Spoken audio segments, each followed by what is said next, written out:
나를 깨우는 소리 필립 소리.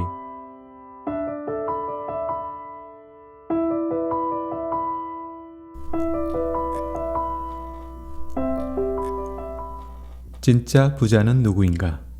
이 책 이웃집 백만장자는 우리가 부자에 대해 가지고 있는 고정관념을 깨뜨리는 데 초점을 맞춥니다. 대부분의 사람들은 부자가 되기 위해 높은 소득이나 특별한 재능이 필요하다고 생각합니다. 또한 부자는 화려하고 사치스러운 생활을 할 것이라는 이미지가 널리 퍼져 있습니다. 그러나 이 책은 실제 백만장자들의 삶이 그와는 매우 다르다고 설명합니다. 책의 저자인 토마스 제이 스텔리와 윌리엄 디 덴코는 미국 전역에서 수천 명의 백만장자를 대상으로 광범위한 연구를 진행했습니다. 그 결과 진정한 부자들은 대부분 검소하고 소박한 삶을 살고 있으며 오히려 부유해 보이지 않는 사람들이 많았습니다. 그들은 고급 주택에 살거나 값비싼 차를 타는 것보다 재정적 독립과 미래 안정성을 더 중요하게 생각합니다. 이러한 검소함과 자산 축적의 중요성을 강조하며 사람들이 부에 대해 다시 생각하도록 이끕니다. 백만장자들은 외적인 과시보다는 자신의 재정적 목표를 달성하는 데 집중합니다. 그들은 절약과 현명한 투자를 통해 자산을 늘려왔으며 재정관리를 철저히 함으로써 부의 축적을 가능하게 했습니다.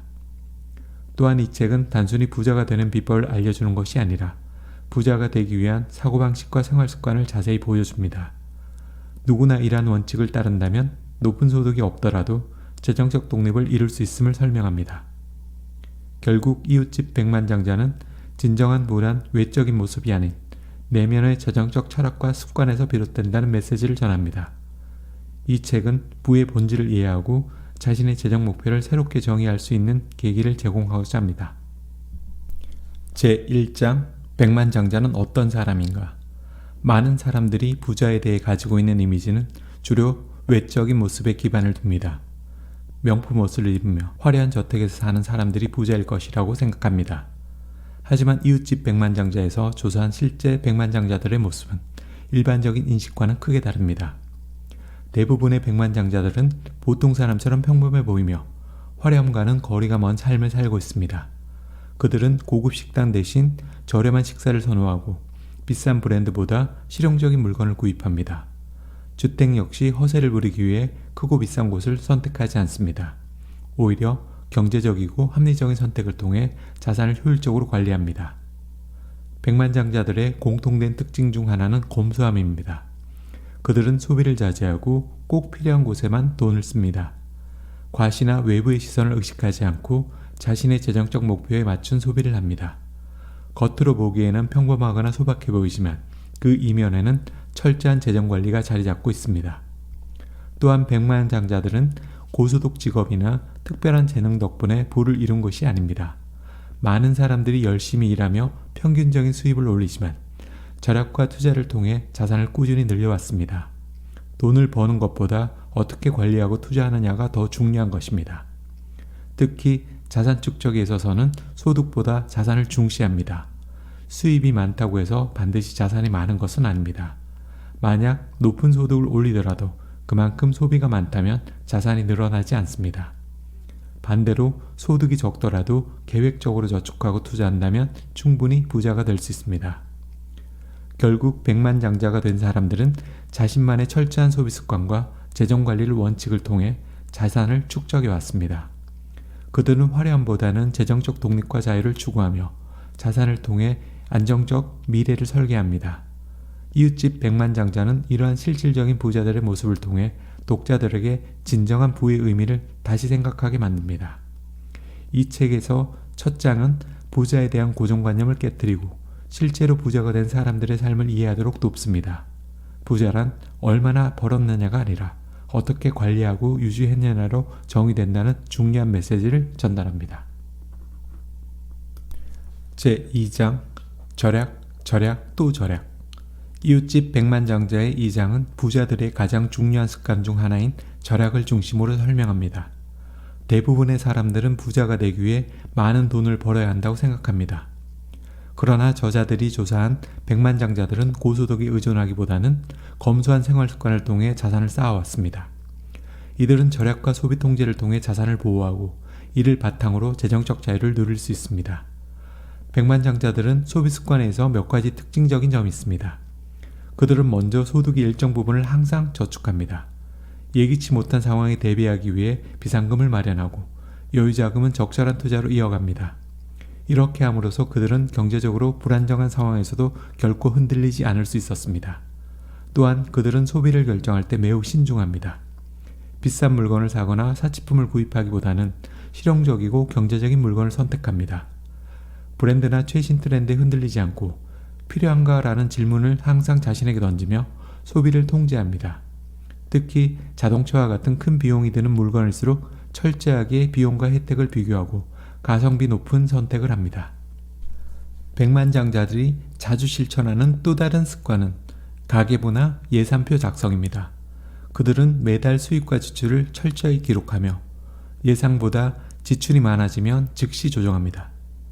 이러한 습관을 통해 불필요한 소비를 줄이고 저축과 투자를 늘려나갑니다. 이 장에서는 자산 축적의 핵심 공식으로 소득 마이너스 소비는 저축과 투자로 이어진다는 걸 강조합니다. 단순해 보이지만 소비를 통제하지 않으면 절대로 저축과 투자를 늘릴 수 없습니다. 아무리 소득이 높아도 씀씀이가 크면 자산을 늘리기 어렵습니다. 반면 소득이 많지 않더라도 지출을 줄이고 절약하면 자산을 꾸준히 늘려갈 수 있습니다.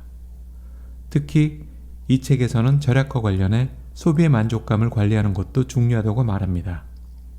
백만장자들은 단기적인 만족감을 위해 소비하지 않습니다.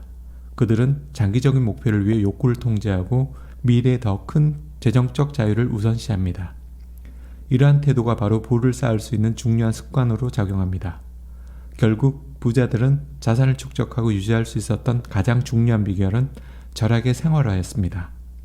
절약은 단순히 돈을 아끼는 것을 넘어 자신의 재정 상태를 적극적으로 관리하고 미래 목표를 달성하기 위한 필수 조건입니다.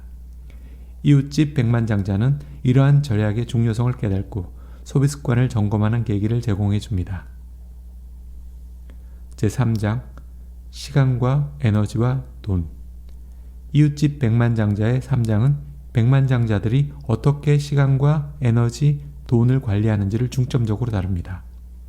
성공적인 자산 축적과 부의 유지에는 단순히 돈만 잘 관리하는 것이 아니라 시간과 에너지를 효율적으로 사용하는 것도 필수적입니다. 먼저 백만장자들은 시간을 돈과 같은 자산으로 여깁니다. 그들은 시간을 낭비하지 않고 자신의 재정 목표를 달성하기 위해 매 순간을 계획적으로 사용합니다. 불필요한 사교 활동이나 지나친 오락 활동에 시간을 빼앗기지 않으며 대신 재정적 성장을 위한 활동에 시간을 투자합니다. 예를 들어 그들은 매일 자신만의 재정 점검 시간을 확보합니다.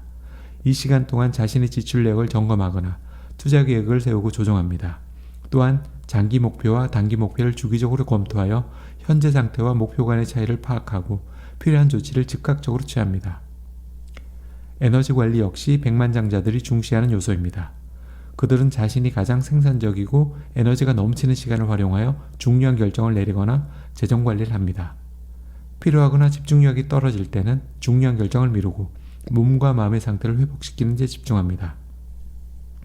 이러한 에너지 관리 능력은 그들이 장기적으로 안정적인 재정적 성공을 유지할 수 있는 데 돕습니다. 또한 그들은 우선순위 설정에 매우 능숙합니다. 돈과 시간 그리고 에너지를 어디에 투자할지 명확하게 결정하고 중요한 일부터 처리합니다. 예를 들어 자산을 늘리기 위해 우선순위가 높은 투자는 과감하게 실행하지만 가성비 낮거나 불필요한 소비에는 철저히 돈과 에너지를 낭비하지 않습니다. 이 장에서는 시간과 에너지를 어떻게 사용하느냐에 따라 부의 축적 속도가 달라진다는 점을 강조합니다. 성공적인 백만장자들은 하루하루의 행동이 미래의 재정 상태에 어떤 영향을 미칠지 항상 생각하며 살아갑니다. 이들은 작은 습관과 일상적인 선택의 장기적으로는 큰 결과를 만들어낸다는 걸 잘 알고 있습니다. 결국 시간과 에너지 그리고 돈을 효과적으로 관리하는 것은 부의 축적을 위한 핵심 전략입니다. 이웃집 백만장자는 이러한 관리 능력이 부자가 되기 위해 얼마나 중요한지를 독자들에게 일깨우며 더 나은 재정적 결정을 내릴 수 있도록 돕습니다. 제4장 자동차로 주인을 판단할 수 없다. 사람들의 재정 상태를 자동차로 판단하는 것이 얼마나 잘못된 생각인지를 설명합니다. 우리는 흔히 비싼 자동차를 소유한 사람들을 보고 부자라고 생각하지만 실제 백만장자들은 그렇지 않다는 것이 이 책에서 강조하는 핵심 메시지입니다. 백만장자들의 가장 큰 특징은 검소한 자동차 소유 습관입니다. 그들은 돈을 벌었다고 해서 값비싼 최신 모델을 구입하거나 고급차 브랜드에 집착하지 않습니다. 오히려 실용적이고 유지비가 적게 드는 차를 선택합니다. 심지어 중고차나 연비가 좋은 소형차를 타는 경우도 많습니다. 책에서는 백만장자들이 자동차를 선택할 때 고려하는 주요 기준이 가성비와 실용성임을 강조합니다. 차는 단순히 이동수단일 뿐 그 이상의 상징성을 부여하지 않습니다. 그들은 자동차를 사치의 상징이나 사회적 지위를 과시하기 위한 도구로 사용하지 않으며 대신 자산을 축적할 수 있는 수단에 돈을 투자합니다. 이 장에서는 일반 사람들이 흔히 빠지는 오류인 외적 모습으로 부를 판단하는 것에 대한 경고를 합니다. 고급 자동차를 몰고 다니는 사람들 중 많은 이들이 실제로는 부채가 많거나 저축이 거의 없는 경우가 많습니다. 비싼 차를 구입하고 유지하는 데 들어가는 비용이 커지면 자산을 늘릴 수 있는 여력이 줄어들기 때문입니다.